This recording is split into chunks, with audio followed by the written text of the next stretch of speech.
What's up, everybody? Johnny from All Around Boxing here. I'm here with Alfredo Escarcega Jr. Now, Alfredo, I met you at a Thunderbolt event. And remember, I couldn't say your last name. Yeah, man, remember? you couldn't get it. I couldn't get it, but now I get it. Escarcega Jr., right? And it was pretty cool, man, because after your fight, man, you have such a big following. And we were at the Arizona Federal Theater at a Thunderbolt event. And boom, dude, just all these family members and friends came and supported you, were telling you did a good job.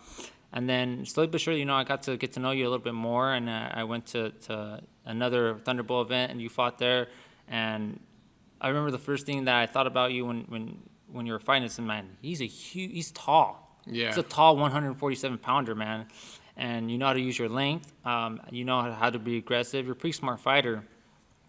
And if you guys don't know, Alfredo is 24 years old, and he's 14 fights, 7 KOs, and he fights in the welterweight division. Now, before we talk about just boxing, right, I want to get to know who you were before boxing, right? And, as a kid, what inspired you to even get in this fight game?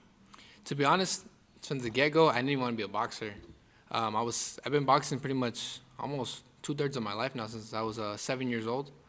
The first day I got into a boxing gym, my dad suggested to put me in the gym, and he was like, "No, you need to learn how to defend yourself," because there's actually supposedly I was getting bullied, but I really wasn't, man. I was messing around with a friend of mine and thought I was getting bullied by him. So one day he goes, "No, we're gonna take you to the gym. You're gonna learn how to box. You're gonna learn how to defend yourself." So that day I was like, "Damn," because my uncle was actually he was actually just fought his first amateur fight with Sonny. So my dad goes, "Oh, we're gonna take you there to Sonny's boxing. We're gonna teach you how to box," because it wasn't that far. I was living in Goodyear. And we went to the gym, dude. I was terrified. I remember I told Sonny to his face, I was like, "I don't know how to box. I don't want to be a boxer. I want to learn how to fight. That's it." And the first day, right away, I got onto the punching bag. They started teaching me how to throw my punches, and right away it came out just so natural to me compared to like every other kid. It was just easy, I was straight punches right down the middle, and I just one day to another, I started getting better, training more, going to the gym every day. And remember the first day I got to spar, and I remember back in the day when the kids would tell you, "Oh, you have to, how many sparrings you got," and stuff like that. Yeah. We were little kids, man, so they would always tease us stuff like that. And there's a kid at the gym, we called him Frank the Tank. He's a little kid that he was aggressive from the gym. And I remember the first day they put me in a spar with him. I got in there, dude, and I was like, all right, cool. It wasn't bad. I landed a couple punches, you get hit a couple times, and I was like, oh, that's it. And then I started getting better and better and really starting to enjoy fighting. And before you know it, I was like, hell yeah, let's get in there and let's go fight. And, a year later, I turned 8, got in there for the first time. Started fighting, 55 pounds, my first fight, 8 years old. And then from there on out, just, fought all the way through the amateurs, became national champion. And from there, the rest is history. We're just continuing that story now as an adult and, chasing that same dream since I was a little boy to become a world champion. That's cool, man. So how many amateur fights did you have? I had well over 150 amateur fights. The exact number, I don't know exactly how much it is, but I had a lot of fights. Yeah, and so one of your accomplishments was a national champion, right? Yes, sir. What other ones did you have? Well, I won a lot of tournaments in the amateurs. I won a lot of national championships. I won the Junior Golden Gloves Nationals. I won a few of the what's it called, the Desert Showdowns. I went to a lot of national tournaments. A couple of times I got to the national, to the gold medal rounds, and a few times I got some bad calls, bro. I received a couple bronze medals in the U.S. national championships, and dude, those guys, they'll tell you from themselves that I beat them, and I got a couple bad calls a couple times, but I went up very high. I was always ranked in the top 3 in the nation all the way through until I turned professional. So I was always right there, 141, 132. I was always up there. I won at least, I want to say at least the exact numbers in all tournaments I can remember, but I want to say at least maybe about 7 to 10 national championships when I was a kid.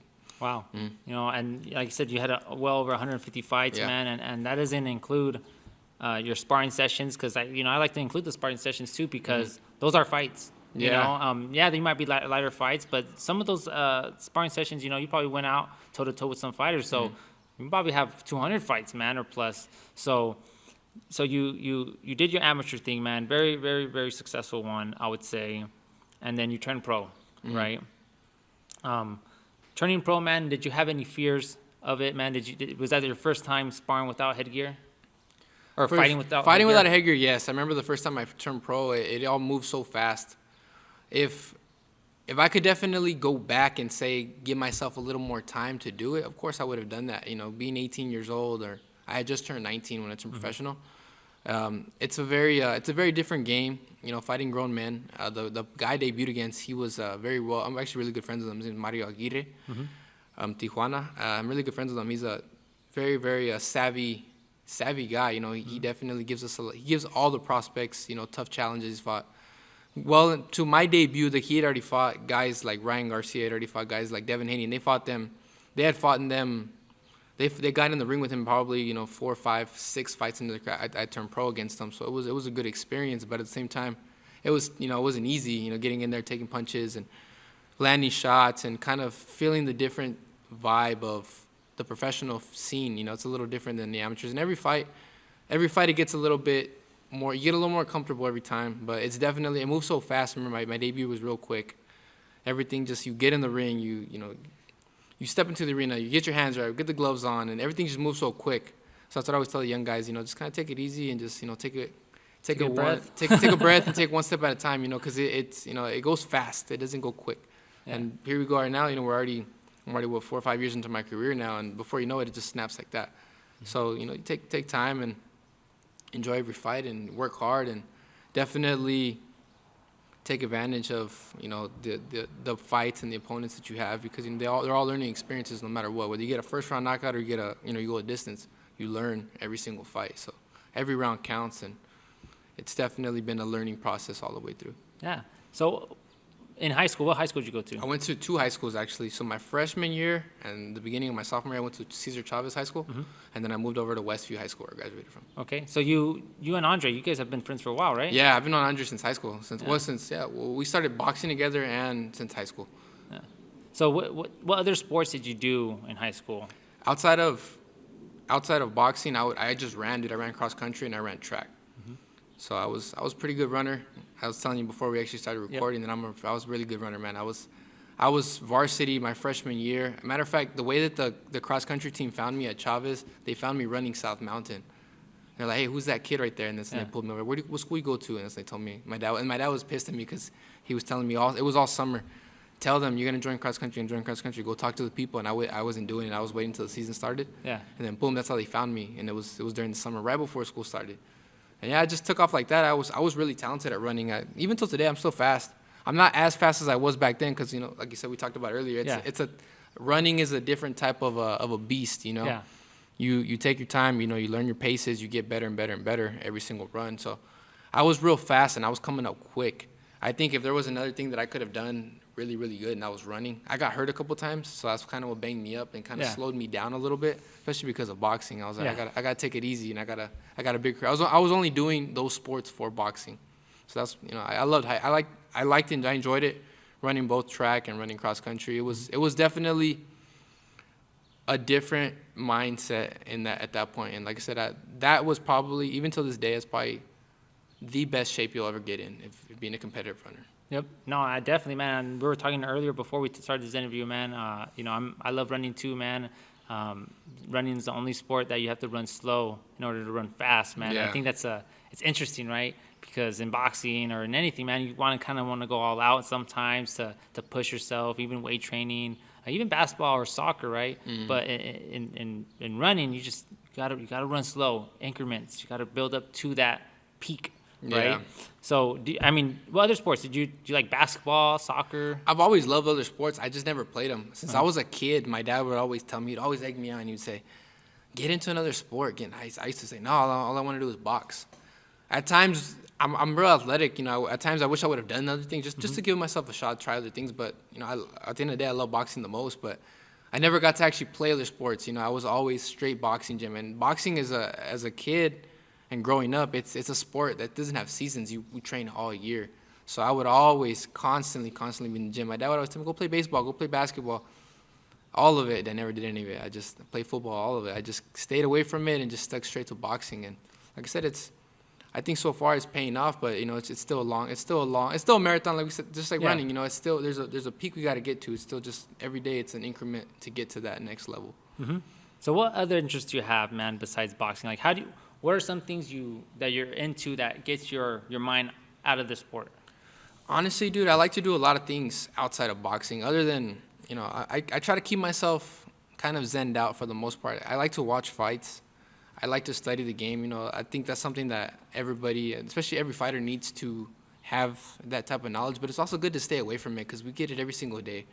We're in the gym, when we're not getting ready to fight, we're probably in here, 4 to 5 times a week. And getting ready, when you're in camp, you're in here you're training 6 days a week. So it's good to stay away from the sport. I like to just, I work at Starbucks, man, so I like to make coffee. I like to talk to people. I'm very social. Yeah. I like doing things like this, interviews and stuff like that. I like to be in a place or where I can, in a platform where I can speak to people. It's always been my role, one of my favorite things, honestly. Yeah.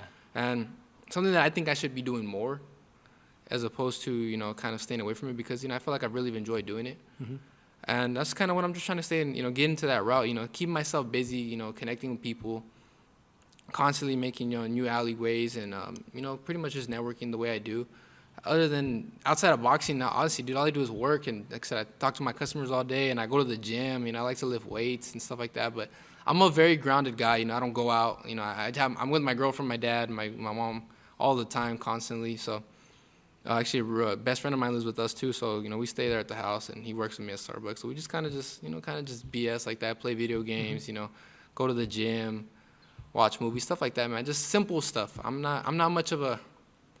I'm a very social person. If you get to know me, and I'm very out loud. I'm very loud guy. Like I said, I like to be the center of attention, but at the same time, I'm also mellowed out because I always know what I have to do the next day. That kind of gets me, keeps me calm and keeps me staying away from doing different things I need to do. There's a time and place for everything. Exactly. That's a great way to put it. Yeah. So, you said one of the things you do is you watch movies, right? Like, what Yes, type sir. of movies are you into?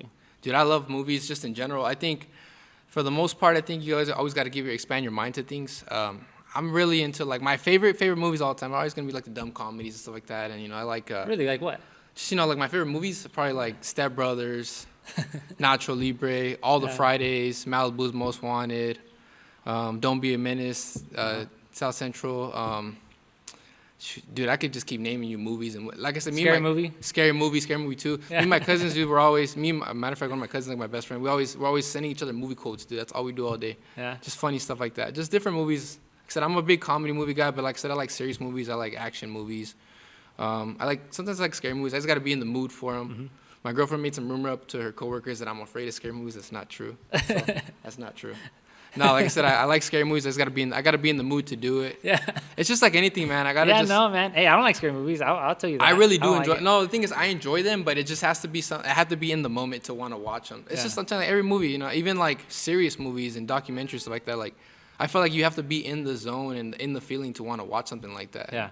Like I said, it's good to expand your mind and try different things. That's the same thing with music, dude. I listen to all types of music. Yeah. You'd be surprised. Yeah. So let's talk. Well, before we talk about the music part, because you like comedy, right? Do you like stand-up comedy? Do you have like a favorite stand-up comic? Are you into that at all? Stand-up comedians, I guess I don't really watch a lot of stand-up comedy, but I do tend to see, skits and stuff like that. I don't have any favorites. I definitely have. You guys got to go with the classic guys, the Dave Chappelle's, the Kevin Hart's, the guys that are funny, that you can relate to, Gabriel Iglesias, guys that are, you can see and you laugh and you see things from time to time. You're on Facebook going through videos and you see funny stuff like that, different skits. But I'm not a big guy into watching comedians, but at the same time, I do enjoy watching them when they do pop up from time to time. Yeah. So let's talk about your music interests, man, Yes, because sir. you said you have a wide variety. And so tell me, what is one genre that you think that people don't know that you like? That I would like? Yeah. Dude, I really like alternative rock. Okay. I grew up on that. My dad's a big 90s. That's the time he grew up in. So big 90s music. I love alternative rock. I recently got into country. So Okay. that's a new one. I dipped my toe into. Yeah. My girlfriend likes it. So it's coming around. I'm not a full country fan, by the way, but it's coming around. Yeah. I really my favorite, I would say in my iPhone, playlist all the time, my number 2 music it's always going to be Mexican music or rap, but that's kind of stuff that I like to listen to when I'm training. But for the most part, dude, I try to stay away from it because you listen to it all the time, so I kind of listen to a lot of, I've been actually getting into a lot more metal rock. I don't know why, it just gets me going Yeah. sometimes when I run. But that's just things that I grew up listening to. Like my dad is the one that's always expanded me to music. I like dude, I like random music, like stuff that you don't even expect, like old like 80s R&B. Like one of my favorite songs, bro, is "Endless Love" by Lionel Richie. I just love that song. Yeah. I love Lionel Richie, bro. Like I just like random artists like that, like different people that I could say like you would never expect to listen to. Like I really like that one song. One of my favorite songs too. It's from, you seen the movie Napoleon Dynamite? Obviously you have. Another one of my favorite movies. Yeah. But what's it called? Time After Time. I love that song. Oh yeah.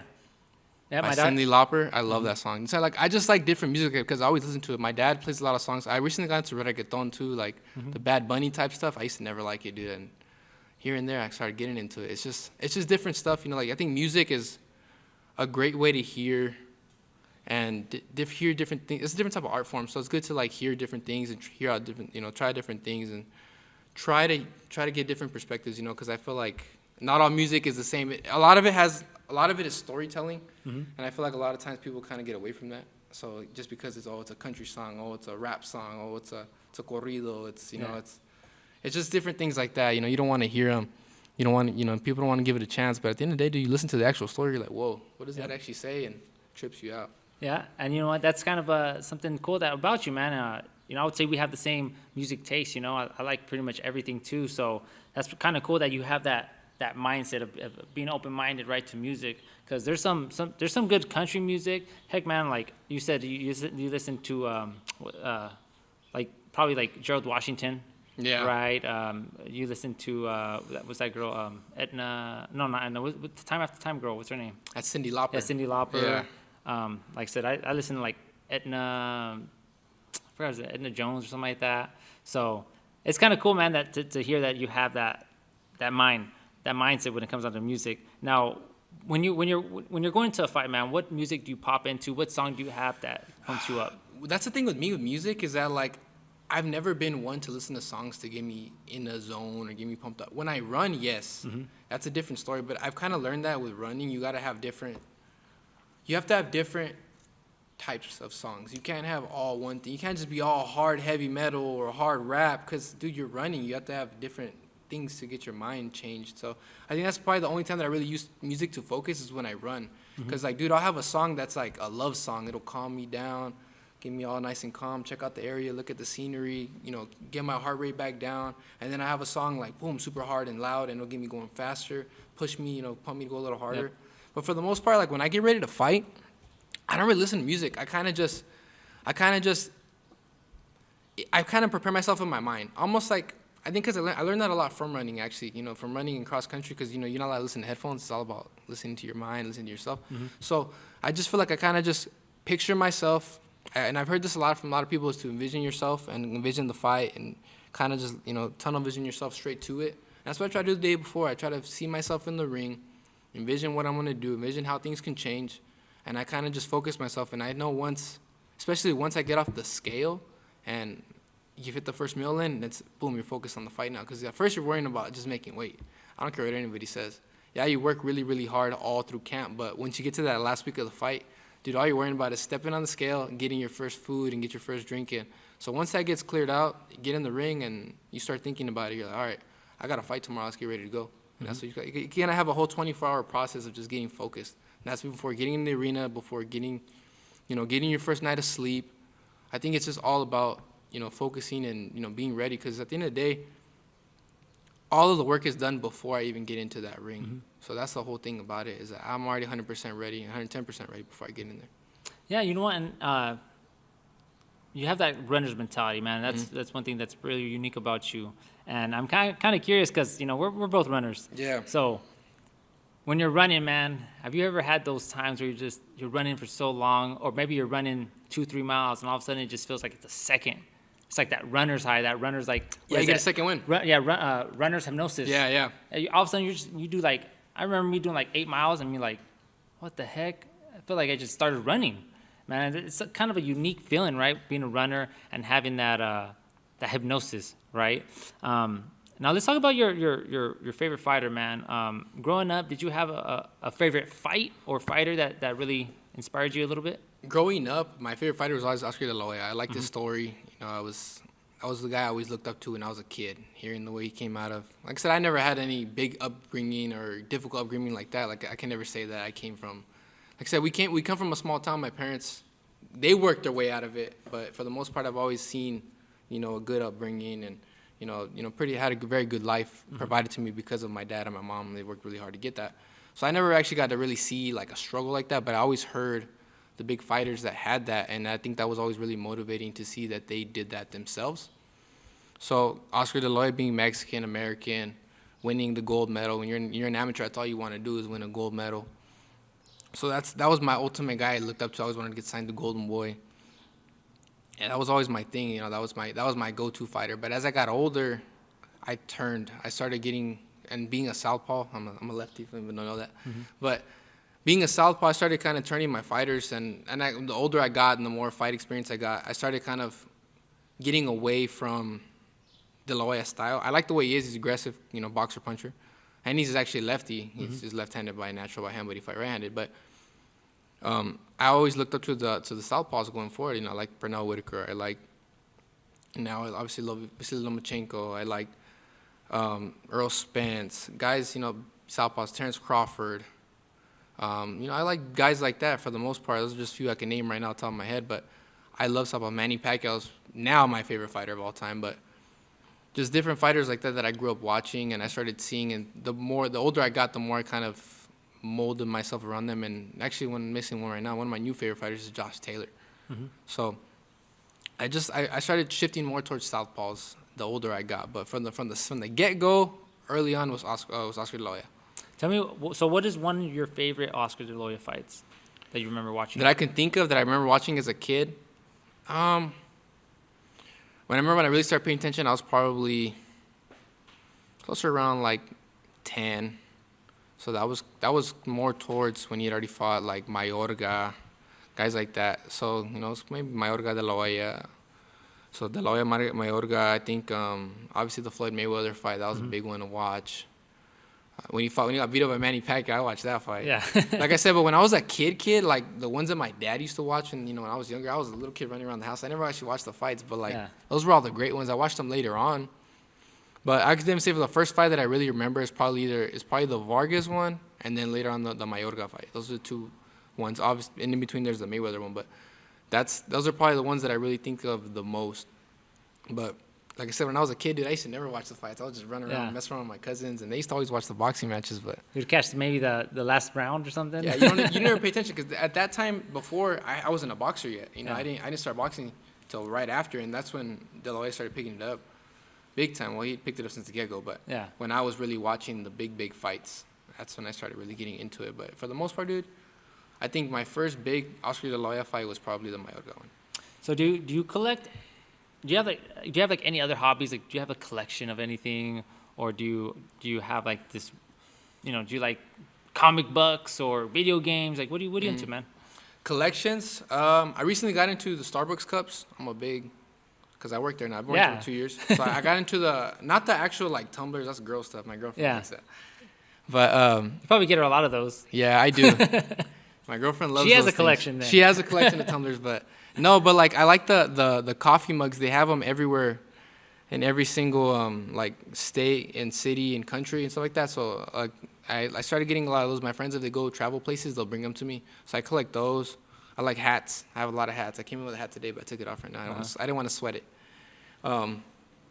Shoes, but I'm not really a shoe collector. I have a decent amount of shoes.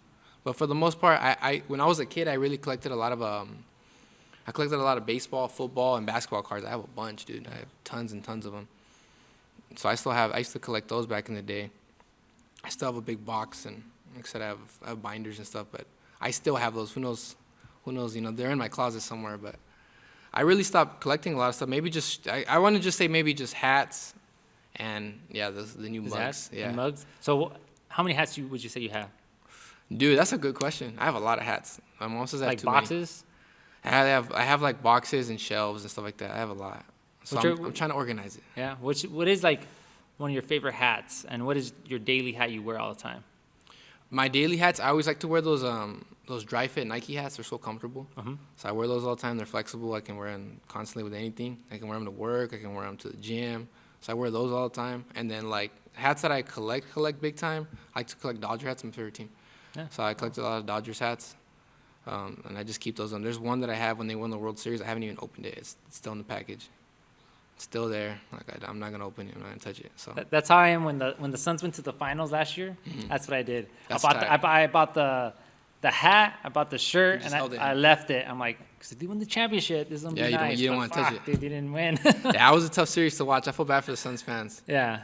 So I have a lot. I'm a Lakers fan. You're a Laker fan. I'm a Laker fan. You're a LA fan then. Yeah, I'm a big Laker. Well, take that back. So I'm a big time Lakers and Dodgers fan. But my one team from Arizona, I'm a Cardinals fan. And it's so funny. So I was actually explaining that recently. And I'm in a class in ASU online, on the sports marketing class. So I was actually talking about that. They asked me name your 3 favorite teams, and I put them. But then I had to tell the backstory of how. So my dad, all my sports teams are pretty much, inspired because of my dad's favorite sports teams growing up. So he's a Dodger fan, Laker fan, and a Cowboy fan because if he's from El Paso, and in El Paso they only play Western channels, so Los Angeles channels. So when he was a kid, that's all he knew. He only knew the Lakers, the Dodgers, and the Cowboys. But growing up, I was never a Cowboys fan since I was a little kid. My favorite color used to be red when I was a little boy, big time. And my aunt lived here in Phoenix before we moved. So I'm originally from El Paso, Texas. So we lived over there. When I was about, I want to say maybe 2 or 3, she went to a yard sale and took me here in Phoenix, I think, and we bought 2 bears of the Arizona Cardinals, little stuffed animal. I still have one of them. I killed the other one. I tried to cut. How'd he die? I tried to cut his shirt off. It didn't work out I didn't know he was cotton under. Yeah. So I killed one of them, but I still have the other one in my room, dude. But yeah, so that's the reason I became a Cardinals fan. I was living in Texas still, so I was about 2 or 3 years old. And yeah, my dad used to buy me Troikman jerseys and, Emmitt Smith jerseys, and I would never wear them because I hated them. I was never a Cowboys fan, and luckily it worked out in my favor because we moved to Phoenix, and I got to grow up to see a bunch of Cardinals games. But the other teams, I stuck by the Lakers and the Dodgers growing up. I was a huge Kobe. I'm still, rest in peace to Kobe Bryant, but I was a huge Kobe Bryant fan growing up. Number 8 is my favorite number, so that's why I always think of Kobe Bryant as number 8, not 24. Yeah. So that's the one thing I can say. I'm a true Lakers fan since a little boy, and like a Dodgers fan. And baseball is a sport I kind of got later on, which that's one of my favorite sports to watch now, but I started watching it later on. But when I was a kid, I'd watch basketball and football. And I love those sports. And like I said, I used to cry all the time with the Cardinals losing all the time. But I went through a lot of losing seasons as a kid. We still are, man. Yeah, we're not turning around yet, but I went through a lot of those heartbreaks. I know how the Suns fans felt, and I felt bad for you guys last year. Although this year too, man. Dang. This year was a tougher one, but at the end of the day, it's better to lose the way you guys lost there than to lose in the finals because it's a lot more build up. It's kind of like when the Cardinals lost in the freaking Super Bowl. I was hurt. I was probably like, when was that? 2008? Yeah, it was. I was 10. Yeah, I think so. I don't know. 2000 or 2000. It was 2009. So I was 10. I remember when that happened. Yeah. So I'm curious, man. So when you talked about Kobe, man, I remember when that happened with Kobe, man. I called everyone I know, and I told them I loved them. And I remember me crying, dude. Did you have that same reaction? Oh, with I Kobe? cried too. Yeah. And it was weird, man. Yeah. I'm kind of curious because, I'm a Suns fan, man. I didn't like Kobe, but it's like when he died, like I didn't know how much he meant, I guess, to me, or maybe it was just the fact that the way he died, right? Yeah. Or, you don't even though you didn't like what he did to the Suns, or I didn't like what he did to the Suns, right? I don't know, man. It was just like these weird emotions I had, man. Like I said, I called my coaches, my basketball coaches, my mom. I called every single one of my family members, dude, crying and telling them I love them. I'm kind of curious, man. Did you have the same thing? For me, dude, people were calling me like if I knew Kobe Bryant. Like people were calling me. I remember the first person who broke the story to me before anybody else did was a friend of mine. He called me. He's like, dude, I can't believe like you don't know. Did you not see what's happening? Like, and I was like, what? And then I know exactly where I was, who I was with when that happened. I was at Ono Hawaiian Barbecue with my cousin, and then people just start calling me, and I was like, what the hell's going on? And that's when I started seeing, that's when the news started coming out and everything, and it was crazy. And I remember, I broke down crying, I want to say, maybe a couple hours later, but because that's when I found out, like, not just Kobe died, because that was, like, very, like I said, this is a person you see, I think these people we kind of look at, and we look at them, not saying we idolize people, but these are people we see as larger than life, you know. So Yeah. to see somebody like that, you know, to die like that, and it just tripped me out. I think it kind of affected everybody around us. But then when you start hearing that the kids died and stuff like that, Oh, yeah, that's sad. what really got me, and that's what broke me down the most is when I found out the rest of the people that died with him. And, you know, it was a heartbreaking story, and it still is to this day. You know, to think Oh, about yeah. that. It's not. Like I said, like we know, like you know, it's said.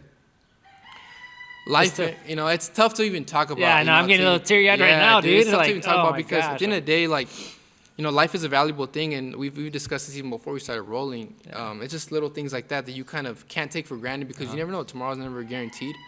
Like I said, I'm a God believing man. Like I said, I think we all know, you know, there's a next life for us that we you know, if we believe it, that we have that, and I think we all kind of forget that sometimes. And I think you see that in that instance with Kobe Bryant. It was just such a huge thing that was heard around the world because of who he was. Yeah. And I think it moved so many people because of the status and the person that it was. And I think it kind of humbles everybody down, brings everybody back down to earth, and kind of shows you that you actually are human no matter who you are. And I think that's why it got all of us the way it did, you know, being who he was. Because Yeah, none of us knew Kobe Bryant. You know what I mean? It's just, it feels like you knew him, but you didn't.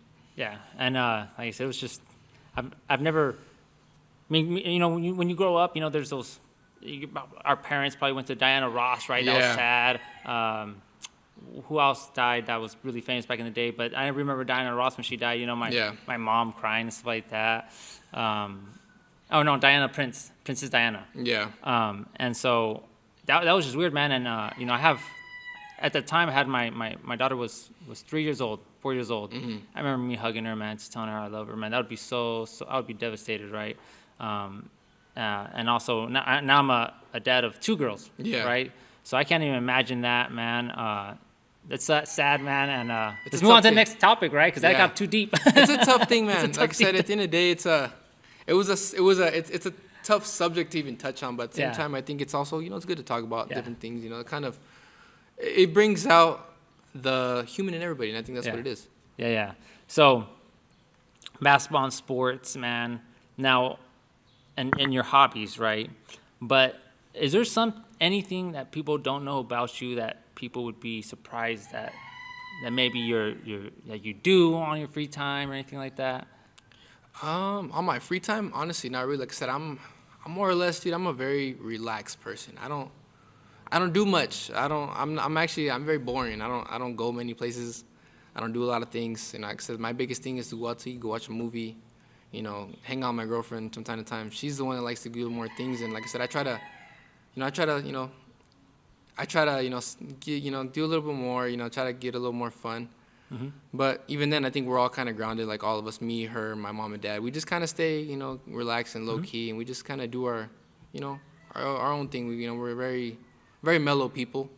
So that's the thing. The biggest thing that I am. I'm very, as much as I am, you know, a person that loves to be outgoing and talking, I'm actually very calm and very relaxed. Like I said, I'm always kind of just focused on what I have to do. I'm very, I'm very just kind of tunneled in on certain things. You know, if I know I have to fight, man, I know that I just can't really do much. So I'm just gonna chill back.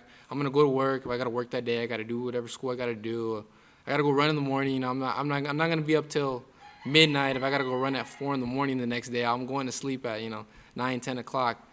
So I just try to keep myself as calm as I can. You know, try to relax. And for the most part, yeah, I'm a pretty just normal dude. Like I don't really do too much. Yeah. So what about you work at Starbucks, right? Yes, sir. And so, what is one of your favorite coffees to make? To make? That's a good question. First of all, I want to say this. I'm more of a window guy, so I'm not going to credit and say I make drinks all day, but Okay. I am good at making drinks when I can. You're not a master? What is it, a master coffee I'm not maker? a coffee master, that's yeah, for coffee sure. master. I You haven't got- went to because in Yeah. Starbucks, right, they take you to like school. Yeah, you can do that. Yeah. No, like I have friends that are really good coffee makers. Like I said, I'm one of the guys that I try to stay away from the bar, but when I do it, I'm pretty good. Yeah. I make drinks with love. But my favorite drinks to probably make, honestly, that's a good question. I just like to make certain, like, honestly, dude, like, I like making, my favorite drinks truly to make are probably, like, lattes. And most people hate making fraps. Like, most of us at Starbucks hate, but I kind of like making fraps. They're cool to they're cool to put together. They look pretty, so I like making those too. But lattes, fraps. I hate making teas and all that stuff because you gotta like shake them and stuff like that. It's a process. But like I said, I'm not the biggest drink maker, but I can make good drinks when I need to. That's for sure. Now, what about when you're done with the weigh-ins, right? Yeah. That meal, that next meal. Do you have I a already know what it consistent is. meal? I know what it is. Yeah. Well, I try to keep it consistent as much as I can. The first meal I eat after the weigh-in, I try to keep it the same. And I actually got that the way I eat before the fight and after the weigh-in, it's always, actually I learned through the Diaz brothers, Antonio Diaz and Joel Diaz. They're the ones that kind of walked me through it my first fight and the first couple fights when I fought with them. But I've kept it the same. I've kept it very similar. I try to always eat a steak as soon as I finish the weigh-in, because they say you want to eat the big meat and protein to digest the day before. So I like to eat that the day before. That's always like my meal before the night before the fight.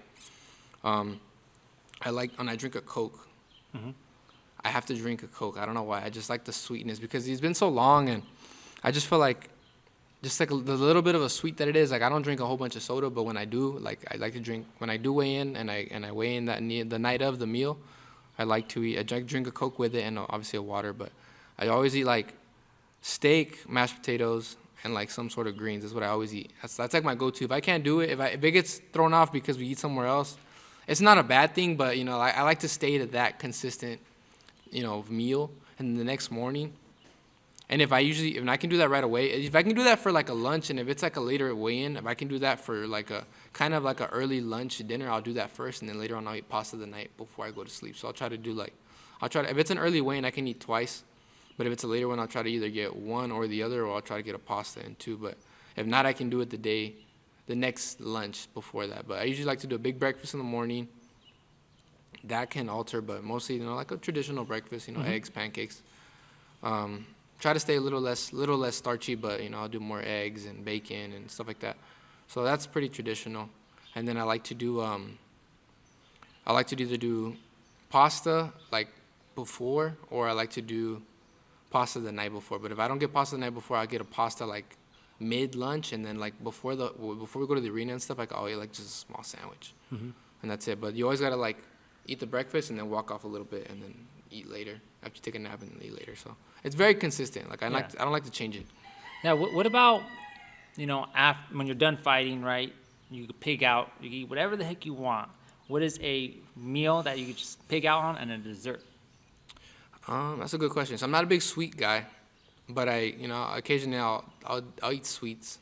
But I'm not a big like I need cake, I need cupcakes, none of that. I've never been that way. Or chocolate candy. I do like chocolate though, but I'm not a big like sweets guy. I don't need candy bags. I don't none of it. So, a good meal like when I'm not training or nothing. That's a good question. I'm trying to think. I love food in general, so it's a tough one to just pick one.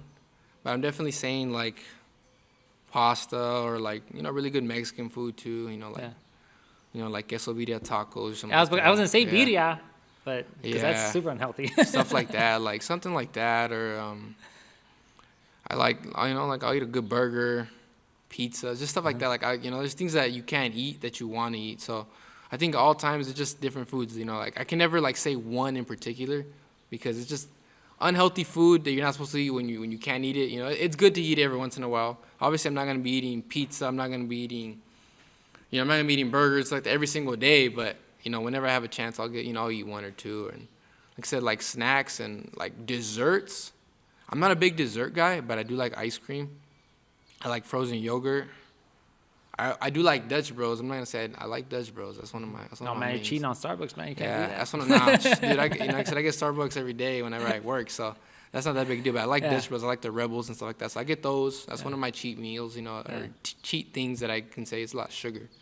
But other than that, like I said, I don't really eat too much craziness. If it's Halloween comes, I might grab me a couple Snickers. That's my favorite candy, Snickers bars. From the bowl. Yeah. But other than that, I'm not a crazy like sweet guy. My favorite thing that I could survive off of, and I asked a friend this the other day, I was like, what is one food item you could eat for the rest of your life? You think you could eat every single day and survive it? I think I would eat Quaker Oats bars, granola bars. Really? I love those things, those chocolate chip ones. I could eat those breakfast, lunch, and dinner for like months Hello, at a everyone, time. and thank you for Wow. listening If to you the put me, podcast like, for on this an long. island to Hope you guys are enjoying it. I just want to take a moment and say thank you to Alfredo Escarcega for coming to come talk to me, man. It means a lot. Our conversation went deep, it went fun. Man, I really enjoyed this one, man. I'm sure the Arizona boxing fans not only gonna enjoy your fighting style, but who you are as a person. Again, please like, share, comment, and subscribe to All Around Boxing TV, and enjoy the rest of the video. Earlier, you were talking about what you could eat forever, right? If you're Yeah. trapped in an island, you would eat Quaker Oats bars. So, I guess what do you enjoy about them so much? I don't know. I just feel like they're such a good little snack. Like I said, there's a little bit of, especially specifically the chocolate chip ones, but they're just like, I really like granola. I've always been like big into like granola as like a snack, but I just like the granola taste of it. The oats and stuff like that. But then it has a little bit of a sweetness when it comes to the chocolate chip. So it's like a good balance. And I think, I don't know, those things just satisfy me. Like I said, like I could eat those all day, every day. Like I said, whenever I get the boxes from Costco, they're 50-50. They're 50 chocolate chip, 50 peanut butter. Yeah. I go through the chocolate chip, and then I'm just stuck with all the peanut butter ones. 'Cause Yeah, and then you're disappointed. not that I don't like them, but I'm just like, I don't mess with those like the ones I do the other ones. They actually, I think these sell them at Sam's Club where it's just all chocolate chips. No way. Yeah. Dude, Check up Sam's Club. I got a Sam's Club membership. I'm about to go. Yeah. That's a good tip for me, dude. 'Cause Yeah. I love those things. Yeah, so pizza, man. So what's your favorite type of pizza? Is it basic pepperoni? I'm more of like a supreme guy. Like I said, Okay. I like all the flavor, I like like all the vegetables and stuff like that. I'm not against the pineapple on pizza thing, but I'm also not like completely on board. Like I said, it's a hit or miss with me. If I eat pineapple on pizza, maybe like one or two, maybe one slice.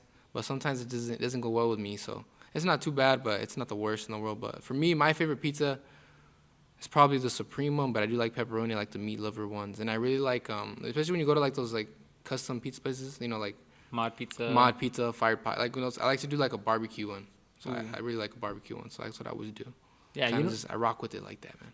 So I never ever used to like pineapple pizza, man. Never. Either. And this place I work with, this guy orders it. Just, I mean, he doesn't even ask us. He just gets what he wants. Freaking jerk. Yeah. But he started buying pineapple pizza, and because it was there, I would eat it. Tried it.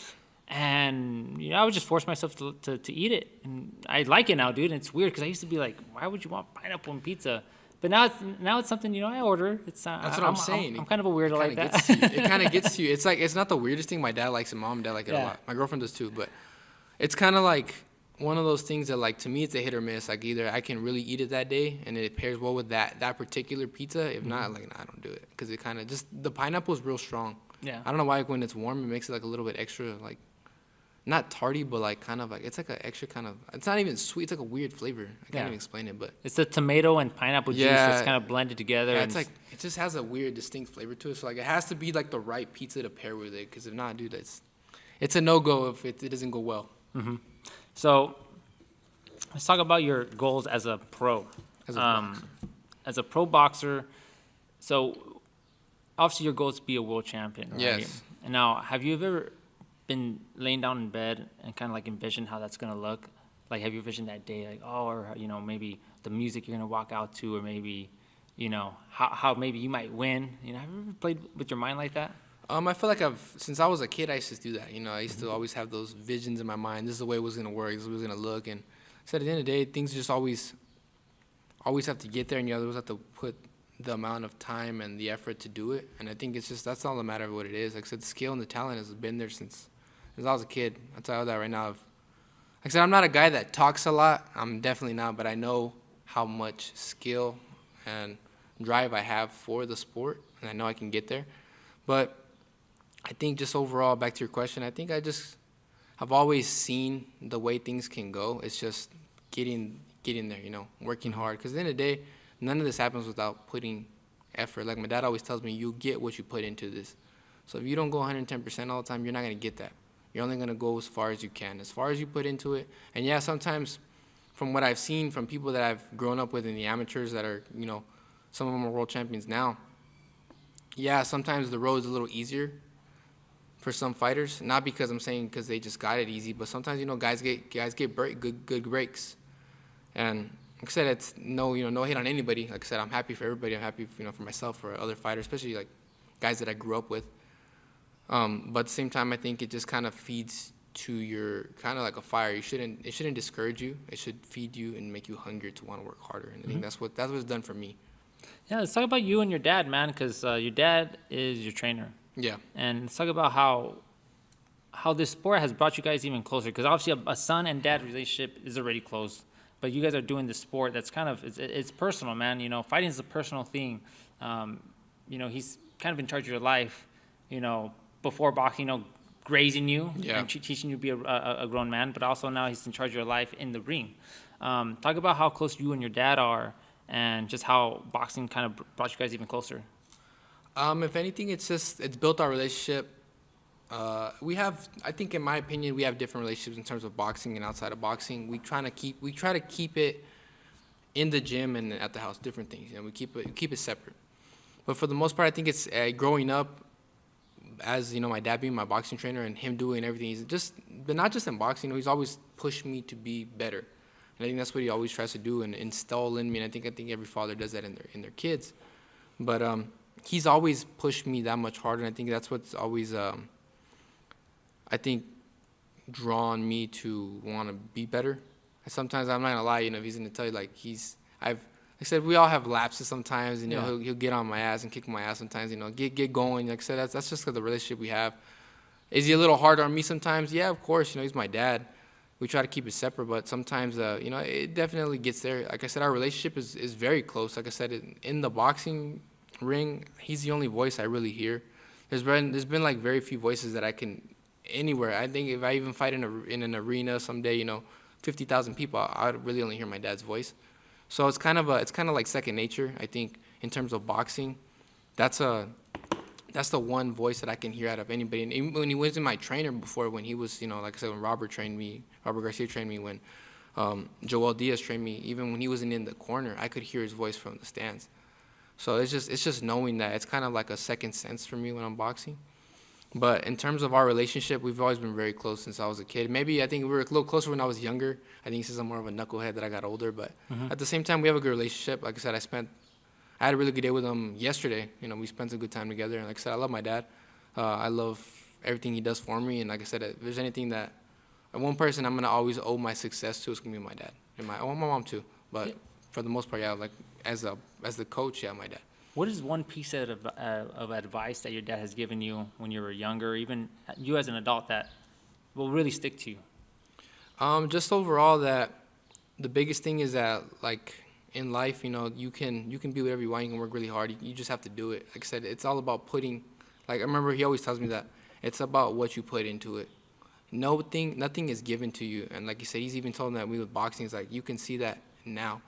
Nothing is given to you. You don't get, just because you're a good fighter, just because you're this and that, just because you have this many fights, nothing's given to you. You have to go earn it, and you have to do it. And I think that's one of the biggest things that he's tried, and I think he's still installing in me, right? Because I'm a young adult, man. I'm still not. I can never say, you know. I think everybody can never say they can stop learning. Yeah. So for me, for my dad, like I said, I just try to be responsible and then try to learn as much as I can out of him. And yeah, like I said, sometimes my dad's a hard guy. Like he said, you know, he's from a harder upbringing than me, so. Me and him sometimes kind of speak different languages in terms of the way he is. But at the same time, I've always known my dad and I know the way he is. You know, I said my dad's probably one of the best people I've ever met in my life. Not just saying that because he's my dad, but just because of what I know, that what he does and the heart that he has. And like I said, I know sometimes he looks like he gives me such a hard time, but it's just because he loves me. And like I said, I know all of this and everything he does in his life is just to make me successful.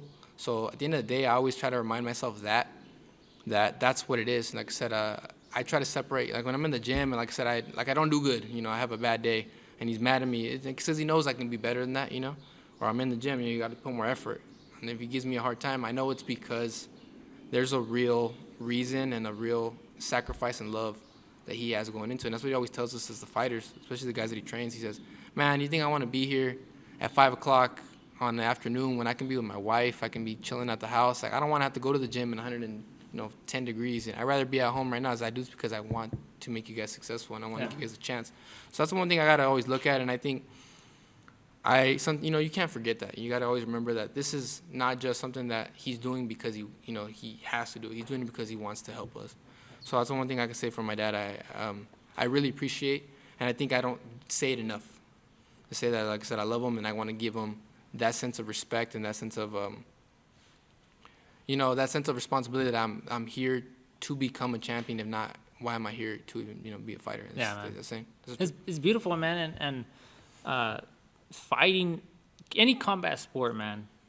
Your dad is right. You have to earn everything because if you think about baseball, you could be a baseball player and you sign a contract, boom, you get paid. Not even by playing your first professional baseball game, basketball, soccer,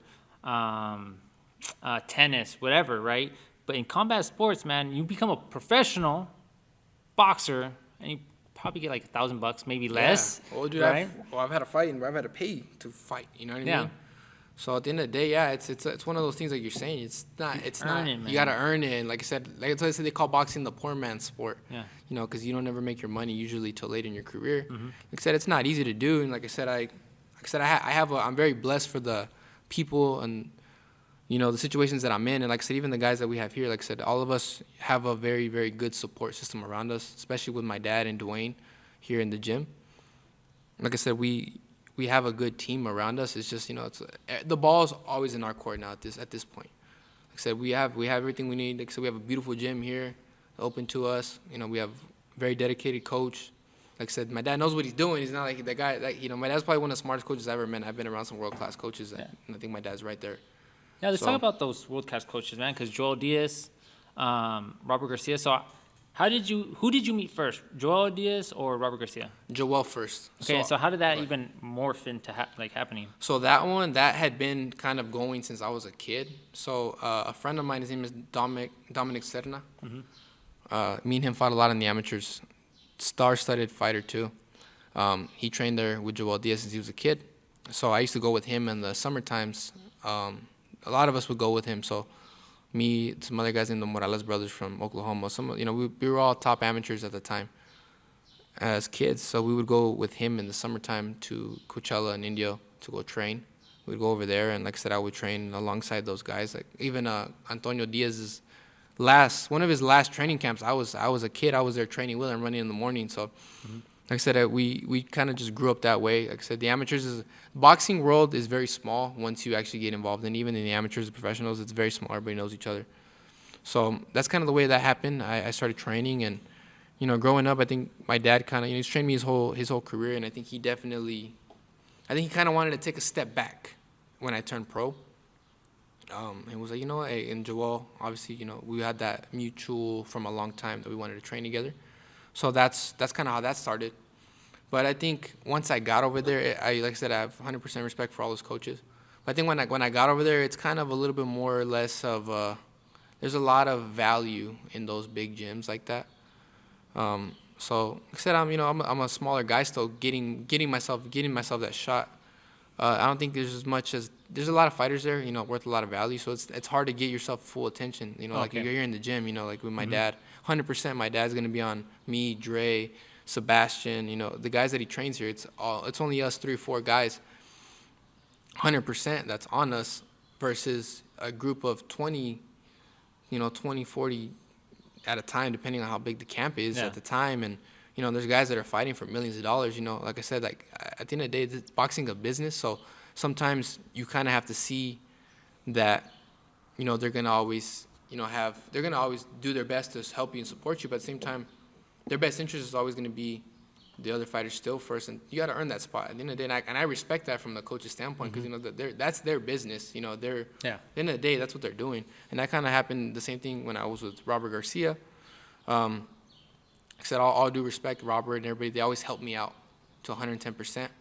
That's one thing I can never say, that I can never not thank Joel or Robert into 100% for trying to help me get to the next level. At the same time, I think it's harder to be around, guys like Jose Ramirez, guys, Virgil Ortiz, and, Mikey Garcia, guys like that are, world-class champions already. You got to earn that spot in that gym, so it just takes your time, and I think that's also what you have to do in attention-wise. And I think a lot of the guys that are trained by their dads, I think that's always the same thing. They see the same thing. It's always great to have a star-studded coach next to you because it gets a lot of attention towards your name. But at the end of the day, there's not, if you look at guys like Virgil Ortiz, his dad's always been there since day one. Yep. So that's what it is. Like, David Benavidez, Jose Benavidez, their dad's been there since the get-go. And I think that's the way it goes. You just got to have trust and belief that you guys as a team, and because nobody else is gonna know you better than your own dad does, especially if they've raised you and have legit made you into the fighter you are today. I think nobody else knows you better than them. So it's always the best way to kind of go back to those roots and stay with them. And I think that's the biggest thing that happened with me with my dad. And I think he kind of realized that too, that even though, yeah, like those guys are star-studded names and those guys have a lot of knowledge. Like I said, I learned a lot being with Joel and Robert, 110%. But at the same time, I wasn't always the main priority. And I'm not saying that I have any type of anger or mad or any type of animosity. Yeah, there's no. exactly, no animosity. But at the same time, you always have to know what's best for your own career. And I think the best thing for my career is always to be training with my dad. And I think a lot of guys kind of realize that. And like I said, it's make or break. I wanted to be with my dad because he's the one that's made me since the beginning. Yeah, and you know what? That's cool that you got that experience and you went to California and to even get some feedback from Robert Garcia, who has, Bam Rodriguez, one of the youngest champions to ever do it. And then Joel Diaz, man, Timothy Bradley. I mean, he's had countless people. A lot of fighters, yeah. Yeah, a lot of fighters. So it's I didn't know that about you, man. I didn't know you went over there. I thought, I know who went over there to train with Joel Diaz. Charlie and Brian, they were over there. Yeah, I was there. You're there with them? I was there right before they got there. So I was there. I fought at the beginning of my career. I fought the first, I want to say 4 fights of my career with Joel Diaz. And then I came back with my dad. We decided, the best thing for me right now is to be with my dad. So I trained with my dad. And I think, ultimately, it did. It catapulted my, the way I was fighting it. Because I think it's because styles make fighters. And I think if your one coach is knowing your style since the beginning, it's kind of hard to get around that. So that's what I think when I go back to my dad. And then eventually I got an opportunity to spar Mikey Garcia for... Oh, wow, really? Yeah, I sparred a whole camp with Mikey for the Earl Spence fight. I did the entire camp. I did probably 40, 50-plus rounds with Mikey for that fight. So that's what got me into, from a friend of mine named Jose Rodriguez. His name is Ruben Rodriguez. He's a fighter at RGBA. So that's how we got in there. He told Robert, find us some sparring partners, find somebody who's a good southpaw, lengthy, work the body. And he said, I got a guy just in mind. And the crazy story about that is that B-Fly had just fought. Because B-Fly was, right before he got signed to Mikey, he was still training over there at RGBA before I was. And we had went to a fight over there that he had just fought in California. And that's the day I met Mikey, which who would ever thought a couple months later I was going to be sparring him. I took a picture with him, and Jose saw the picture on Instagram. I was like, all right, hey, Alfredo's ready. He looks ready to go. Looks like he's the right size, everything. So he sent Robert a few of my fights today. Because I started fighting back in Mexico. Tough fights in Tijuana against really good quality opposition. And Robert saw the videos and was like, hell yeah, send him in. He looks like a good kid. And I remember the day that I sparred, Robert wasn't there, but it was Big G and Pita. And I remember I impressed Big G a lot that day. And like I said, he's always been real cool with me since he's met me. Big G has. I think I've earned his respect a lot. So that's what, since the get-go, like I said, I did the whole camp with Robert, and I really liked it over there. Like I said, I already trained with Virgil. Virgil's a real good friend of mine, so I already trained with him at Joel Diaz. And then now he was there, so it was cool. Like I said, I liked all the people I was around. I liked the atmosphere. I liked the training. So I was like, yeah. I told my dad, I was like, hey, I think we could give it a shot over here this time. Let's try over here.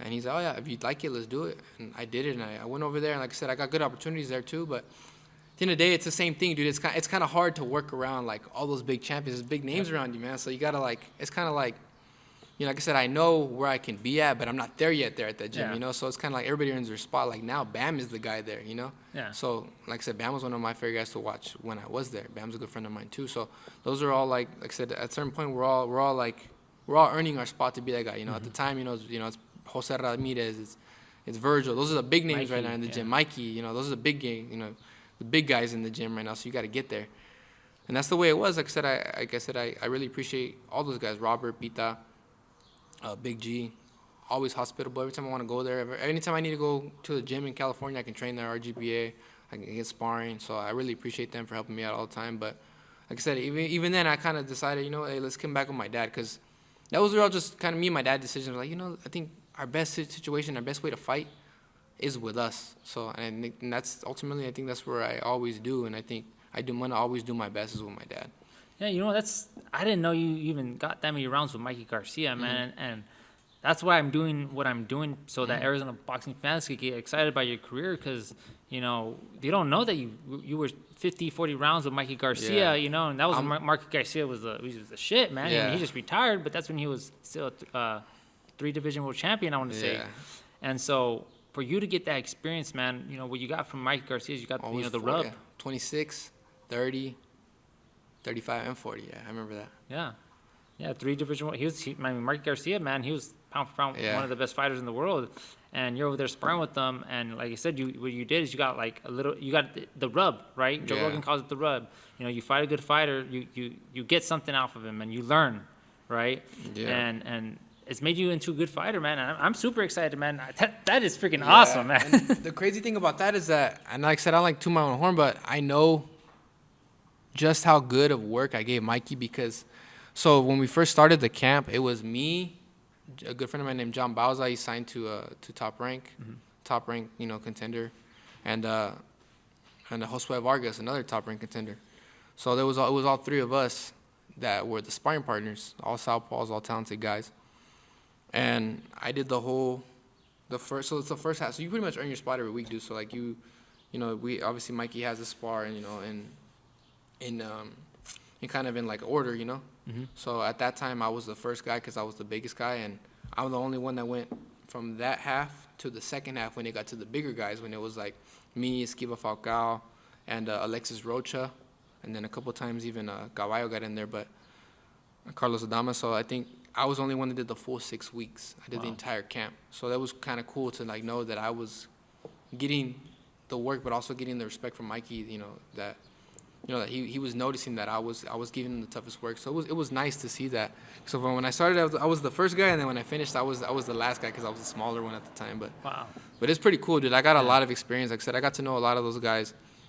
A lot of them I know since the amateurs, but like the guys like Mikey, Jose Ramirez, those guys I didn't know until I got to RGBA. So it's pretty cool to get to know all them and meet them and go to the big fight. Go to Dallas and kind of be around, go to the PBC parties and stuff like that. It was cool. It was a fun event and a fun thing to be a part of. It's just kind of a preview of what boxing can be at the biggest stage. So it's just kind of things like you said, like kind of earlier you said, what do you see and how do you what motivates you in your mind? I think just seeing those type of things and being at that level someday, I think that's what motivates me to become a better fighter.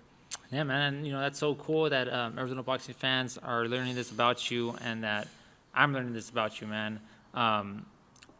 There's a lot of unique fighters here in Arizona that have great stories like that, and I feel like Arizona has a strong core of young fighters like yourself coming up right now that have been to California, and have had like many good experiences like yourself. Yeah. So hell yeah, man. So let's talk about your sponsorships, man. Do you have any sponsors right now that are helping you out in your pro fighting career? Yeah, 100%. I got 8 Man Strong, big clothing brand. They're huge. Oh yeah, they're right there. Yeah, they're right there. You actually, yeah. So 8 Man Strong, very big apparel brand. They've been supporting my career since I've met them. So them 110%. Kaizen Collision, they sponsor the Ramos brothers, and really good friends of them now. So they sponsor me. They're 100% behind me. AALC, they're a friend of mine's company. He sponsors B-Fly too. He's actually B-Fly's boss, so their B-Fly works. Yeah, so they 100% sponsor me, so I appreciate them. Anybody else I'm missing? Well, F1, obviously our gym, man, 100% F1. Yeah, and another guy, his name is Straight Six. His name is Brandon. He's a photographer, Brandon Diesel, so he also takes pictures of me big time. So those are the main guys that have been supporting me since the get-go. For the most part, I have 100%, backing behind me, right now as a small guy, and they want to see me get to the to the top. Yeah, man, and if you're looking for any sponsors, man, guys, if you guys want to contact Alfredo Escarcega on Instagram, his Instagram will be right here below. If you guys want to talk about sponsorships, man, I know, sure you wouldn't turn one down, no, right? 100%. I'm always open to sponsorships. Like I said, if you guys want to talk to me, you can message me at ae.jr at Instagram, or you can obviously hit me up on Facebook, so Alfredo Escarcega Jr., or my dad too, which is, you have his Instagram, I'm sure there on the bottom, you can add it there too. It's A Escarcega Boxing, so he's there too. Well, Alfredo, man, I appreciate you taking time off your Sunday. You know, you just got off work around, what, 1 o'clock? Yeah. Race down here. You thought it was going to be old school? Yeah, dude, I was like, you're going to go to old school. Yeah, no. But, no, I thank you, man, for coming over here and talking to me, man, and spending, what, like an hour and a half maybe with me was a and great talking. time. Yeah, man. Like I said, that one piece of advice I always give fighters after I'm done talking to them is please be consistent. This is a sport of consistency. Yes, sir. Fight at least I would say at least minimum 3 times a year. You know, you want to have that 1 year that you fight maybe 6 times a year. All the good fighters here in Arizona that have come up have done that. And just be consistent, man, because you'll get your shot. That's it. That's what it is, man. Just be consistent, fight. You'll get your spot. And I'm really excited about your career. Hopefully we get to know each other more. Man, I appreciate you spending the time with me, That was my good man. meeting you. Oh, yeah, Not man. meeting you, so it was good getting the interview with you. Yeah, no, I Said- appreciate it.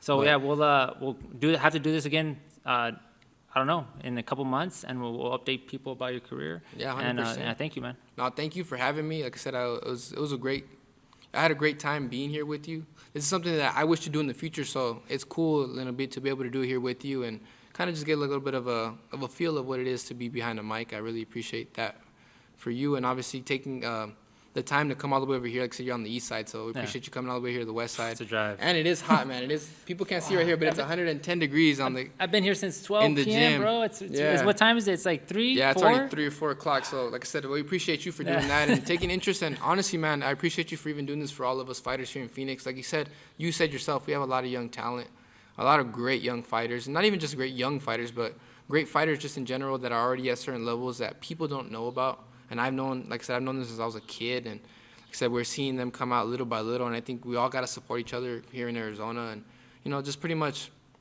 rally it out and, you know, to be able to get that exposed. And like I said, you putting this channel together, we really appreciate that. Like I said, I appreciate that 100%. So I want to just give thanks to everybody that supported me from day one, all my family members, you know, my mom, my dad, my girlfriend, you know, my best friends, everybody that's been there for me from day one. Like I said, my boxing gym, everybody that wants to help us out and, like I said, see me succeed and has been there for me 100%.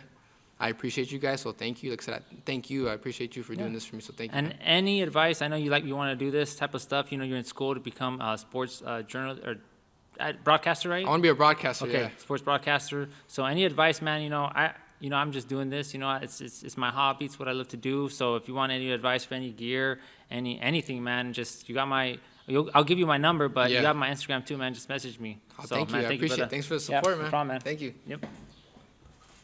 And that's a wrap.